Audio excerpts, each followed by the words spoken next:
can trust. This is breaking news from News 8. We are following breaking news right now in our Sunrise Smart Start. Rochester police searching for a missing 13-year-old boy. Take a look at the photo here. Officers say Jashawn Baker is believed to be suicidal and may be in need of medical attention. He was last seen on York Street in the city last night around midnight. Jashawn is 5'11", 215 pounds. He was last seen wearing a blue Champion Academy t-shirt and tan pants. If you have any information about where he is, you're asked to call 911. Rochester and State Police investigating a crash on North Street overnight. Officers were called to this scene around 2 o'clock in the morning. Details are limited at this time, but our photographer on the scene did see an officer being treated for an injury there. We will continue to update you as we learn more information. New information this morning, a woman has died and a man is severely injured after a crash in Wayne County. According to the Wayne County Sheriff's Office, Albert and Edith Weber were riding a motorcycle on Sutton Road in Arcadia. Deputies say the couple attempted to avoid another vehicle when they crashed and collided with a rock embankment on the side of the roadway. Edith was pronounced dead at the scene. Albert taken to the hospital in serious condition. Happening today, Taekwon Rivera, the man who was convicted as a teenager of shooting a Rochester police officer, is due to be sentenced on a separate charge later today. Last month, Rivera pleaded guilty to criminal sale of a controlled substance in the 3rd degree in connection to an incident in 2019. As part of the deal, he will be sent to state prison for 15 years. Cody Matisse, the Hilton man charged in connection with the deadly January 6th attacks at the U.S. Capitol, is due in court today for a bail hearing. Matisse was taken into custody over the weekend by the FBI. His charges include assaulting and resisting officers and committing an act of physical violence on the Capitol grounds. He is also facing weapons charges from that day. House lawmakers back in Washington today to take up a bill to raise the nation's debt limit by $480 billion and keep the government funded through December 3rd. Joined by Washington correspondent Anna Wernicke this morning with more on that live in D.C. Anna, good morning.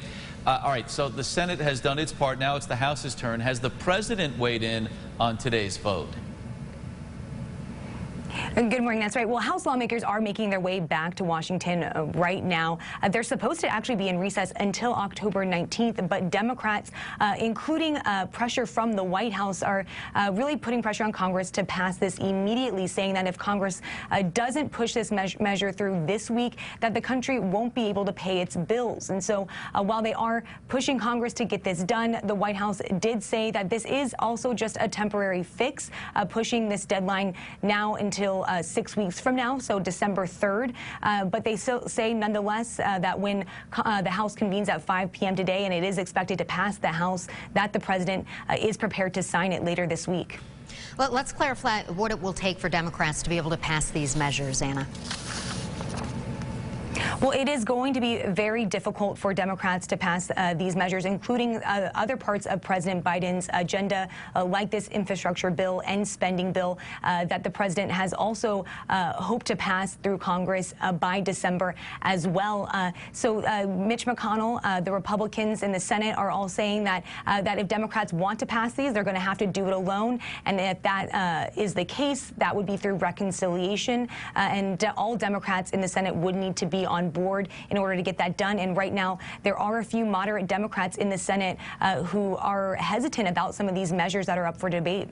Yeah, a lot of things involved here. Thank you so much for that. Senators are still divided on President Biden's Build Back Better plan and its $3.5 trillion price tag. In other news this morning, John Gruden has resigned as the head coach of the Las Vegas Raiders. Yesterday, a New York Times report outlined emails sent over a number of years containing misogynistic and homophobic language. This after Gruden was also accused of using racist language in emails back in 2011. In a statement, Gruden said, in part, "I do not want to be a distraction. I'm sorry. I never meant to hurt anyone." All right, the time now is 6:50, and we are looking at temperatures close to 80 degrees today. Yes, so definitely a very Very warm day once again for our Tuesday. High temperatures today will take you town by town, especially if you are across the lake plains this afternoon. That's where you have the best chance to get to that 80-degree mark. Places like Medina, forecast high of 80. Rochester looking at a high of around 79. Again, I think a lot of us could get close to 80. Places like the Finger Lakes, mid to upper 70s, so everybody is going to be feeling the warmth. I did check the numbers, and the record high temperature today for Rochester is about 84, so we're not too far off from seeing record warmth. I don't think we will get there, but still definitely a telltale sign of just how warm we are, especially for this time of year. And we keep that mild trend around with the temperature still in the 70s, even through parts of the end of the week. Mark and Leah. All right, Christine, thank you. Let's check our sunrise traffic again. Busy morning on the roads as kids head back to class and a lot of folks head back to work. A water main break on Bean Road and Chilai Ave in Rochester at this hour. There's an accident in Brockport on East Avenue at Sweden Walker Road as well. And there's a backup on the thruway in Pembroke. So if you're headed toward Buffalo along I-90 this morning, take note there could be some delays in that area. To the latest on COVID-19 now, a federal judge will release a decision today on whether healthcare workers here in New York can opt out of the state's vaccine mandate because of religious reasons. The judge is expected to consider a number of factors, including whether the religious exemption could cause more new cases of COVID. One legal expert says thousands of healthcare workers still employed because of the exemption could be impacted. There is one exception to this. There could be. This is a case of public health.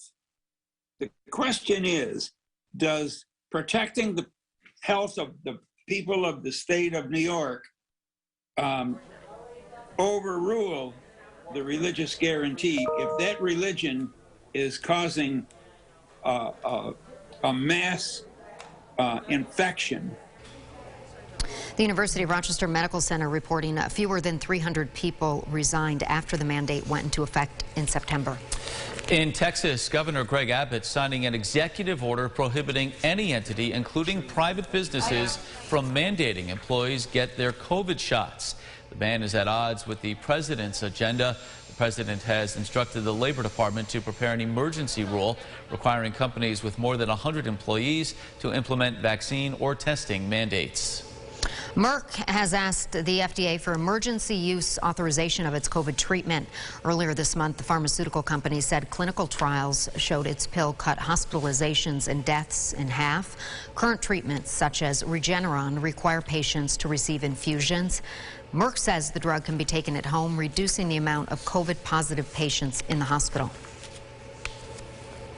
As soon as it's FDA approved, we can start to prescribe it to patients rather than them having to come into an emergency room and be given intravenous therapy of an antibody or a shot of an antibody. They can get a pill. The federal government has already ordered enough of those pills to treat 1.7 million Americans and will distribute them to states if the FDA approves its use. Health officials say the new COVID treatment is exciting, but they add the best way to prevent COVID is to get vaccinated. The Irondequoit Deer Management Program is underway. Hunters who are licensed and authorized can bow hunt deer on designated properties. Carmela Boykin is live this morning with a look at how the program is benefiting the community. Carmela, good morning. Good morning, Mark. Good morning, Leah. The town of Irondequoit is surrounded by water on 3 sides, which means it's easy for the deer population to explode. To combat this, the city hosts an annual bow hunting on school days from sunrise to noon. Officer Joe Kuhn oversees the program and says on years they have the program, there's a significant reduction in deer motor vehicle accidents. To be part of the program, licensed hunters must pass a strict proficiency test and hunt only on approved properties. Officer Kuhn says the program is a win-win for both the town and for hunters. We get to reduce the deer population and the effect that it has on them, and then the participants get to have a freezer full of meat at the end of the year. And the hunting program is full this season and has quite a long wait list, especially as hunters can shoot unlimited doe. But registration for next year opens in the spring. In Irondequoit, Carmela Boykin, News 8. Mark and Leah. All right, Carmela, thank you. The program began October 4th. It will run until mid-December. Let's get a look at what some folks might be talking about at the water cooler this morning. The NHL is back tonight with some top-rated talent on the ice. First game of the season will feature the Penguins against the defending Stanley Cup champion Tampa Bay Lightning. Pens will be without star forward Sidney Crosby for that one.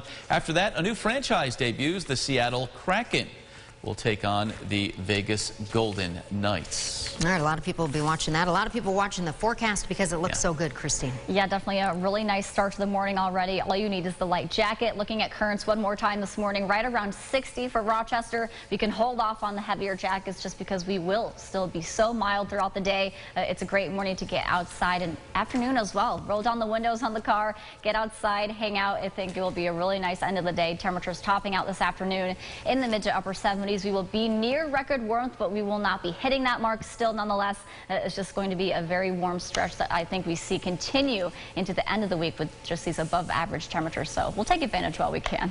Yeah, maybe grill out tonight. That's a good idea. I say why not? Yes, absolutely. All right, thank you so much.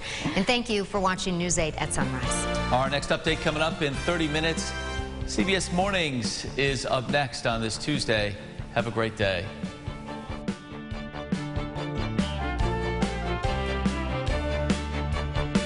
Follow News 8 wherever you are on RochesterFirst.com, Facebook, Twitter, and on our app for news and weather.